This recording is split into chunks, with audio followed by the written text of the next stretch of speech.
शाश्वत नैसर्गिक त्रिसूत्री शेती पद्धतीतील सर्व सदस्यांना मी विलास टेकळे, पापरी, सोलापूरचा रामकृष्ण हरी. मी पुण्याला जात असता आपले सर्वांचे गुरुवर्य मान्य कांतीलालजी नाना नलगे यांच्या शेतात व गुरूंचे दर्शन घेण्याच्या उद्देशानं आलो असता त्यांच्या या सध्या 5 नंबरच्या प्लॉटमध्ये मी सध्या उभा आहे. या 5 नंबरच्या प्लॉटचे अतिशय उत्कृष्टपणे नानाने कसे नियोजन केलेले आहे हे आपण डोळ्याने पाहू शकता. हे ऊसाची जाडी, ऊसाचे अंतर, ऊसाची बांधणी, ऊसाची मशागत, बेवड पीक व नंतर आता जे आंतरपीक घेतलंय याविषयी नाना सविस्तर आपल्याला मार्गदर्शन करतील. धन्यवाद. बोला नाना. नमस्कार. आज आपल्या ग्रुपमधील आपल्या जे दर रविवारी चालणारे व्याख्यानमालेचे होस्ट या नात्याने विलासजी आप्पा टेकळे सहज पुण्याला जाता माझ्या शेतीला त्यांनी व्हिजिट दिली आणि हा 5 नंबरच्या प्लॉटमध्ये आपण उभे असताना त्यांनी मला थोडीशी काही माहिती विचारली. तर ती माहिती मी आता आपण असल्या उभ्या प्लॉटमध्ये सांगतो. हे 200 फूट लांबीचा प्लॉट आहे. संपूर्ण 200 फूट लांबी. 200 फूट. आणि याची आता आपण अशा पद्धतीने ऊसाची बांधणी केली.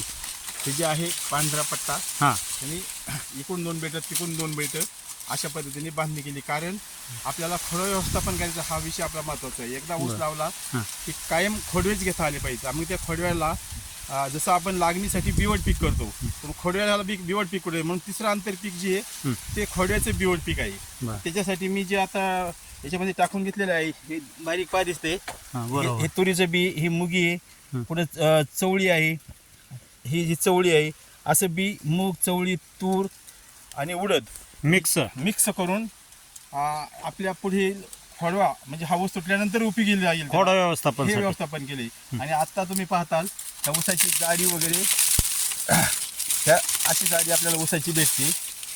एक ऊस कमीत कमी हा ऊस उंच किती होईल पहा. आत्ता जी उंची याच्या अजून 5 महिने ते 6 महिने ऊसाला तोडायला लागणार आहेत. याच्या तो डबल होणार. म्हणजे कमीत कमी 2.5-3 किलोचा ऊस होणार. आपल्याला एकरी ऊसाची संख्या कितीही रुंद पट्टा करा किंवा जवळ सरी करा तरी एकरी 40,000 ऊसाची संख्या मिळते. हा निसर्गाचा नियम आहे, माझा नाही, हे मी नेहमी म्हणत असतो. आणि मग आपल्याला ऊस जाड कसा करायचा आहे. हे जे मधला आपण पीस सोडलेला आहे ते मुळ्या लांबतात. जितकी मुळी लांब तितकं खोड जाड हा निसर्गाचा नियम आहे, हे विज्ञान सांगतं. म्हणूनसाठी आपल्याला रुंद पट्टा आणखी कशासाठी की आपल्या पिकाला जे NPK पाहिजे, सूक्ष्म अन्नद्रव्य आणि NPK पाहिजे ते सेंद्रिय पद्धतीचं. तर ह्या आंतरपिकाच्या द्विदल पिके आंतरपीक घेतो. याच्या आधी मी मुगीचं पीक घेतलं होतं, नंतर मेथी घेतली आणि आता तिसरं आंतरपीक ही मशागत करून बी टाकलेलं आहे.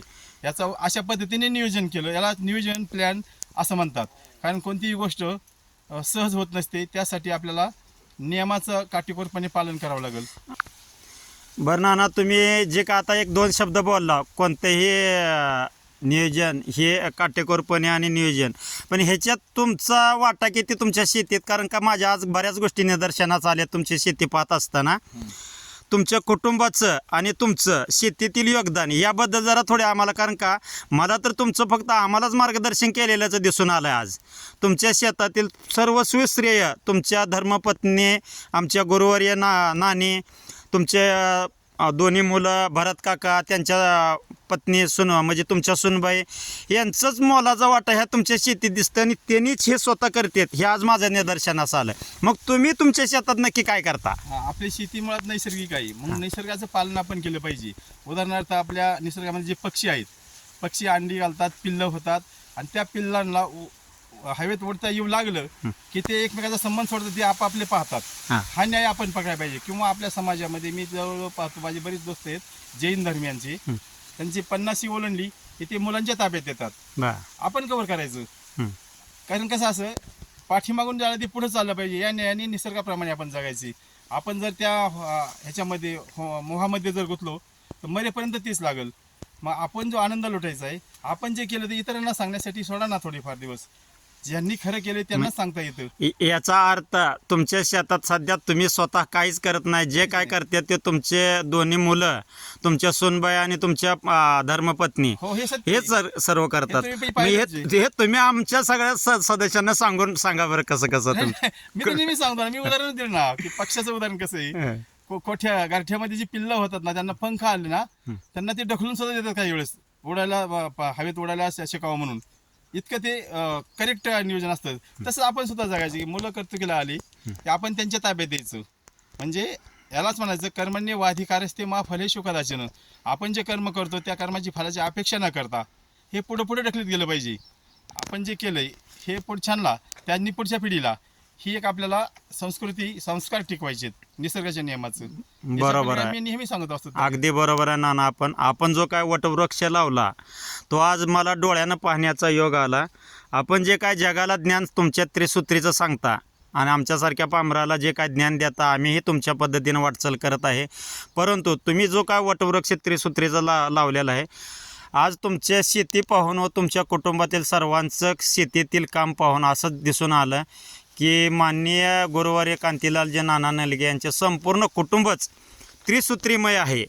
असं एकच घरातील सदस्य लहान मुलापासून पूर्ण कुटुंब सांप्रदायिक कुटुंबातील सर्वच त्रिसूत्रीमय शेती पद्धतीत पारंगत आहेत. मी आजपर्यंत समजत होतो फक्त नानाच त्रिसूत्रीत पारंगत आहेत, परंतु आजच्या काही गोष्टी निदर्शनास आल्या की नानाच्या कुटुंबातील सर्वच्या सर्व सदस्य, 2 सूनबाई, दोन्ही मुलं, नानांच्या धर्मपत्नी नानी आणि लहान बाळं पण त्रिसूत्रीमय आहेत आणि परिपूर्ण. नाना जेवढे ज्ञानानं परिपूर्ण आहेत तेवढं त्यांचं कुटुंब त्या ह्याच्यात परिपूर्ण आहे. आता पुढचा प्लॉट पाहूया ना. हां, असा संपूर्ण प्लॉट आहे. हे बघावं तेवढं कमी, ऐकावं तेवढं कमी. तुम्ही पलीकडून चला, त्या पलीकडल्या पट्ट्यात लांबून चला, लई लांब. हां, नाही एकदम लांब झालं तुला अजून पलीकडला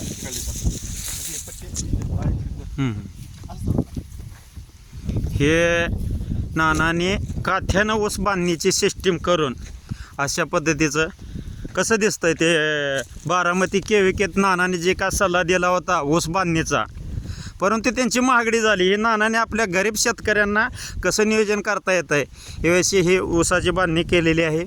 ऊस पडून जे काय नुकसान होणार आहे ते टाळण्यासाठी अगदी नाना जे बोलतात ते नाना करून दाखवतात व इतरांना सांगतात. त्याच पद्धतीनं नानाच्या घरातील संपूर्ण कुटुंब, हे काय नानांचं एकट्याचं कार्य नाही. ऊस पडल्यानंतर होतं काय, हां, अजून जवळ घ्या. ऊस हा जर खाली पडला तर ह्या सगळ्या कांड्यांना मुळ्या येतात. बरोबर. मुळ्या जारवा फुटतो. जारवा फुटला म्हणजे याची रिकव्हरी संपली ते, म्हणजे वजन घटतं. पुन्हा हा ऊस खाली पडून वर उचलतो त्यावेळेस वरच्या पुढच्या याला पानछ्या फुटतात. बरोबर. म्हणजे ऊसात जे तयार झालेलं अन्न आहे ते कुठं वळलं जातं, पानछ्याकडं. म्हणजे आपल्याला वजन कमी भेटतं. म्हणजे हा बराचसा घाटा आपण कमी करतोय ह्या बांधणी पद्धतीने. बरोबर. ऊस तोडायला असतोपर्यंत हा ऊस पडू शकत नाही, कारण त्याला दोन्हीकडून कोपी पद्धतीने बांधलेलं आहे. जोडवळ पट्टाकासाठी तो 4 फुटावर तिकडले बेट इकडले दोन्ही दोरीतील अंतर 4 फूट, 2 पट. हां, केलेली. बरोबर. आणि वाढल्यानंतर फाट वरून तो झुकल पण खाली पडणार नाही. बरोबर. वारे कोणी आलं तरी पडू शकत नाही. आणि नंतर मग हे जेव्हा मोठे मोठे वॉटर सोट निघतात त्याचं सुद्धा 6 महिन्यामध्ये ऊसाचं रूपांतर तयार होतं. ऊसाचं रूपांतर होते. म्हणजे एकंदरीत आपल्याला निसर्ग नियमाप्रमाणे एकदा सर्वांनी हे नानांनी जे काय कार्य केलं आहे, नानाच्या कुटुंबाने त्यांच्या शेतात या व्हिडिओज पाहून नुसतं गप्प बसून न राहता नाना जे आपल्याला मार्गदर्शन करतात, प्रत्यक्षात कृती करतात, त्यांचे कुटुंबीय सर्व एकजुटीनं काम करतात, हे पाहण्यासाठी एक वेळेस नानांच्या शेतीस अवश्य भेट द्या, एवढी या व्हिडिओच्या माध्यमातून सर्वांना सांगणे आहे. हे बघा ऊसाचे साईज बघितलं तर काय अगदी काय भारावून जातोय माणूस. नक्की काय काय काय करताय हो नाना तुम्ही ह्याच्यासाठी? बांबू शेती करताय का ऊस शेती करताय? बांबू शेती. हे बाबा काय आता सध्या ऊस किती महिन्याचा नाना हा ऊस? हा 9 महिने झाले. 9 महिन्याचा ऊस आहे. अशी कंडिशन आहे. ऊसाची जाडी निघतानाच कोंब कसा अशा पद्धतीने निघतोय. हे बघा ह्याचे मूळ ऊस असे आहेत आणि हा त्याचे निघलेले फुटवे पण ह्या पद्धतीचे. हो का बांबू. आपण काय समजतो आजपर्यंत तर अशा पद्धतीचा कुठं ऊस पाहण्यात आलेला नाही. सगळं तिकडची बांबू ही काय तिकडचे. बांबू सारखं बांबूच तोंडात यायला लागले ते ऊस येत नाही आता हे बघून. बांबू ते पाशा पटेलचे बांबू शेतीचा दिसायला लागले त्या ऊस धाराशिव जिल्ह्यात गेल्यावर, तसंही नानाचा ऊस बघितल्यावर बांबू शेती दिसायला लागली.